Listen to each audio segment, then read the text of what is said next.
Alors Jenny, tu as parlé de ta présidence et puis tu as continué par la suite à développer le champ éducation. C'est-à-dire, oui, que Jenny m'a approchée. Je faisais partie d'un groupe de supervision avancée dans son centre à Founé. Hmm. Et elle m'a dit, et je savais qu'elle se préparait pour partir en Angleterre, Hmm. vivre sa retraite en Angleterre. Et elle m'a demandé, le projet, c'était de créer le centre AT Genève. Hmm. Il y avait déjà Margaretha Robinson, Mireille Binet, qui étaient déjà engagés. Mhm. Et elle m'a demandé si je accepterais de faire partie de cette équipe parce que le chant conseil était un chant qu'elle appréciait et elle formait les gens dans ce chant. Hmm. Et les jeunes n'avaient pas fini leur formation. Est-ce que j'accepterais d'entrer et de faire quelques années au centre AT Genève jusqu'à ce que ces personnes étaient prêtes à finir leur formation et être pleinement aptes Et à faire autonome. la formation. Hmm. Ce qui m'avait obligé en fait de faire le tour moi-même pour être formatrice au centre AT. Alors ça n'avait pas été dans mes plans. Et je vois que c'est comme ça pour moi, l'AT s'est développé. Il y avait une porte qui s'ouvrait, Oui. fermée, et une autre qui s'ouvrait. Et avec beaucoup de reconnaissance, je vois comment ça s'est passé pour moi. Hmm. Et Jenny oui, m'avait laissé un temps de réfléchir et finalement j'ai accepté aussi. Et j'ai passé les 7 dernières années professionnelles à être formatrice au Centre AT de Genève. Hmm. Donc, un autre rôle. Et c'était aussi des années riches. J'ai rencontré des gens d'un très grand intérêt. J'ai toujours aimé enseigner Hmm. et animer. Et je ne regrette pas du tout d'avoir fait ça. C'était parfois difficile, délicat, Hmm. mais toujours enrichissant. Et donc, j'ai fait mes 7 ans jusqu'à la fin de mon contrat. Et à ce moment-là, les personnes avaient fini la formation et pouvaient prendre la relais. Hmm. Alors, en 2012, j'ai quitté le centre AT Genève, en fait avec soulagement, parce que là, je sentais mon âge. Là, je sentais que toute une journée de formation était vraiment très fatigante. Hmm. Et je me suis dit, oui, c'est le moment d'arrêter maintenant. Et donc, oui, avec émotion, mais beaucoup de sérénité, j'ai décidé de finir de former, d'être active sur le plan de, qu'est-ce qu'il faut dire, d'être au service et de former les personnes.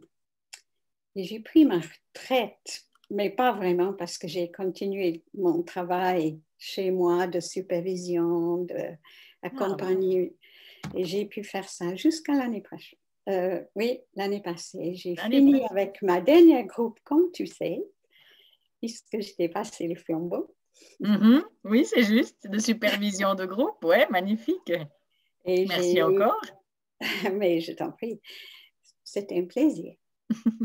Et ma dernière cliente a aussi terminé l'année passée.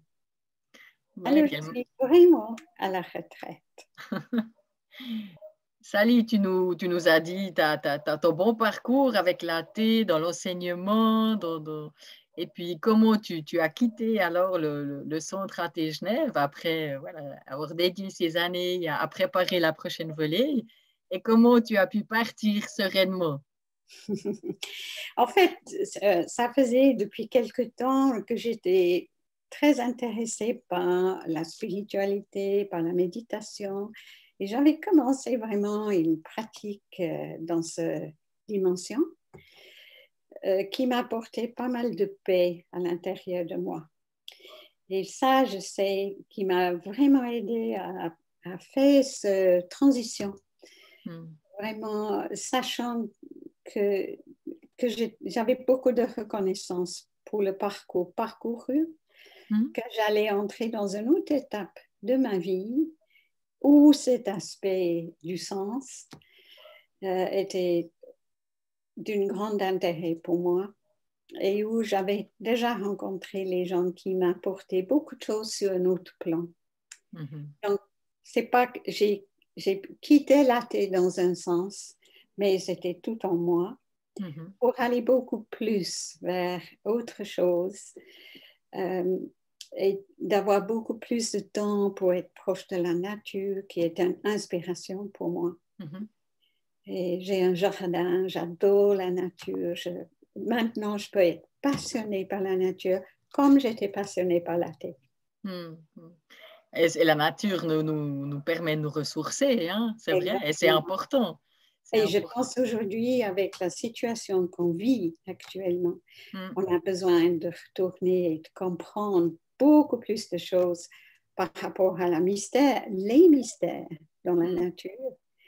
Et comme tout est lié et relié, et que la force qu'a la nature, elle se renouvelle sans cesse, même si nous sommes en train de l'abîmer. Oui, ça c'est magnifique, c'est un magnifique message. Merci beaucoup, Sally, pour ce message-là. Voilà, et merci, Valérie. Je voulais encore te demander quelques recommandations parce qu'en janvier l'année prochaine, les deux associations suisses romandes et suisse-allemandes d'analyse transactionnelle vont se retrouver pour réfléchir au positionnement futur de l'AT en Suisse, en particulier justement dans le paysage de formation. Oui. Et puis ça m'intéressait d'avoir ton point de vue, si tu avais des recommandations à nous faire. Mon point de vue, en fait, ça fait bientôt 10 ans que je suis assez éloignée de la formation, qu'est-ce qui se passe actuellement. Mais ce que j'aurais envie de dire, c'est que c'est vraiment, je pense, important de se rappeler de la qualité, la très grande qualité de la formation en analyse transactionnelle. Je crois que c'est d'une très grande valeur. Et l'autre chose que j'ai observé, c'est que je sous-estimerai jamais à quel point l'analyse transactionnelle peut être un complément à tellement d'autres formations. Et que ça sera vraiment une manière de continuer de valoriser l'analyse transactionnelle. Je me rends compte que pour le champ psychothérapie, c'est vraiment un moment difficile. Et je ne sais pas ce qui se passe dans d'autres pays non plus maintenant. Mais ces deux choses-là me paraissaient vraiment quelque chose que je pouvais dire que j'ai tellement apprécié dans mon propre expérience. Merci beaucoup.